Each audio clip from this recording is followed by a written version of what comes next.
બેઠા છો સાંસદ સાહેબ પણ છે. સાહેબ, આટલો મોટો મારા વિસ્તારમાં કાર્યક્રમ છે. કલેક્ટર સાહેબ, પ્રાંત સાહેબ અને પ્રાયોજનાજી, શર્માજી, હું અહીંનો ધારાસભ્ય છું ભાઈ. મને કેમ કોઈ ફોન બી નહીં કર્યો, પત્રિકા નહીં, જાણ નહીં? ખુલાસો કરો. હું ધારાસભ્ય છું ભાઈ. આ મારું અપમાન નથી, મારી જનતાનું અપમાન છે. આ મારું અપમાન નથી. મને કોઈ કાર્યક્રમનો મોહતાજ નથી. મને પત્રિકામાં નામ આવે, મારી તકતીમાં નામ આવે તો જ ચૈતર વસાવા આવે એવું નથી. ચૈતર વસાવા નામ માટે હું નથી આવતો. મારા જનતાને મારા સરપંચે કીધું કે આટલો મોટો કાર્યક્રમ છે શિક્ષણનો, સાહેબ તમારે આવવું પડશે, એટલે મેં આવ્યો છું. અને કલેક્ટર સાહેબ, તમારી જવાબદારી છે, તમે વહીવટ છો, તમે મને ફોન કરીને જણાવો ને કાર્યક્રમ છે. મંત્રી સાહેબ ગાંધીનગરથી આવે છે, કઈ તકલીફ છે અમારાથી તમને? પ્રાયોજનાજી, શર્માજી, તકલીફ है आपको?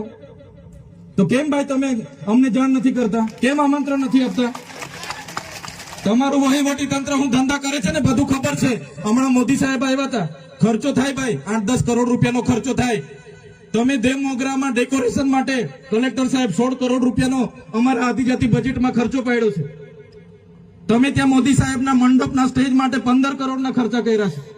ટોયલેટ, મોબાઈલ ટોયલેટ માટે 2,40,000નો 2 કરોડ ને 40 લાખના તમે ખર્ચા પાડ્યા છે. નાસ્તા માટે 2 કરોડ ખર્ચા પાડ્યા છે.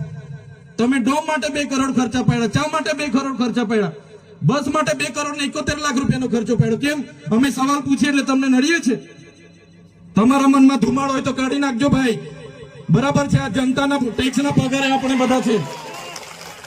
આ જનતાના ટેક્સનો પગાર મને પણ મળે છે, તમને પણ. કલેક્ટરથી તલાટીથી લઈને કલેક્ટર સુધીના બધા તમે નોકર છો, અમે બધા સેવક છે. આ લોકોએ જે પણ કે અમે પ્રતિનિધિ છે, અમને અધિકારો આપ્યા છે. તમે અમને કેમ અહીંયા બોલાવ્યા નથી? ના સાહેબ, અમારે વિદ્યાર્થીઓ અમે કેવું પડે છે. અમને કઈ, તમે દર વખતે ચિકદામાં કીધું, દર વખતે આ જ પ્રશ્ન ઉભો કરો છો, દર વખતે આ જ પ્રશ્ન ઉભો કરો છો. ઓ ભાઈ, ધારાસભ્ય છું, લોકોએ મને ચૂંટ્યા છે, મને આમંત્રણ જોઈએ ભાઈ. આ કોઈના પૈસાથી આ બિલ્ડિંગ નથી બની, તમારા ઘરના પૈસાથી બની છે. અરે વિષય પર તો મને આમંત્રણ કેમ નથી આપ્યું? મને જાણ કોઈ એક ફોન કેમ નથી કર્યો? કેમ ભાઈ? અમે ધારાસભ્ય ચૂંટાયેલા છે, લોકોએ અમને અધિકાર આપ્યા છે, અમારો અવાજ તમે દબાવવાની વાત કરો છો. અમને કેમ નથી આમંત્રણ આપ્યું? તમે તમારે આમંત્રણ આપવું જોઈએ ને અમને. ઓ ભાઈ, બંધ કરી દેવાડો, મારા અધિકાર છે ભાઈ. તમે લો આવો, બંધ કરી દે એટલે, બંધ કરી દે એટલે આમંત્રણ કેમ નથી? બંધ કરી દે એટલે, બંધ કરી દે એટલે, બંધ કરી દો એટલે આમંત્રણ આપવું જોઈએ ને તમારે. અમને તમે આમંત્રણ કેમ નથી આપ્યું ભાઈ? અમે ચૂંટાયેલા ધારાસભ્ય છે, અમને એક ફોન કોઈનો આવ્યો નથી. કલેક્ટર સાહેબની જવાબદારી છે. આ કોઈના કમલમના પૈસાથી બિલ્ડિંગ નથી બની ભાઈ. કોઈ તો પછી પણ સાહેબ, અમે તમારી રિસ્પેક્ટ કરીએ છીએ સાહેબ, ને દરેક સરકારના કાર્યક્રમમાં હું હાજર રહું છું.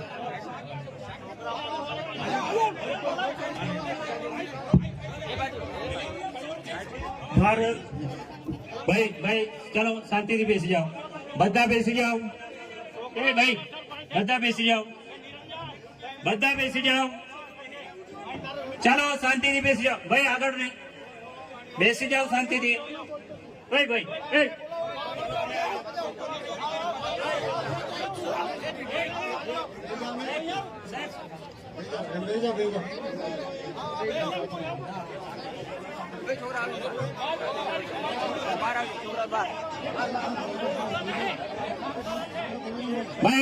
ચાલો ભાઈ, પોલીસ ડિપાર્ટમેન્ટ સાઈડ.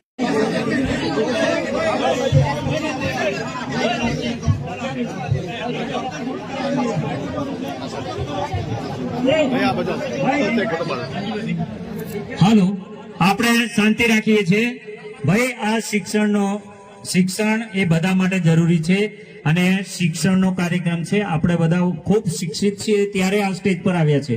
આપણે પણ એ જગ્યાએ હતા કે જે આપણા બાળકો બેઠા છે ત્યાંથી ભણતા એ આખો સમાજ આજે આ સ્ટેજ પર શિક્ષણ થકી આવ્યો છે.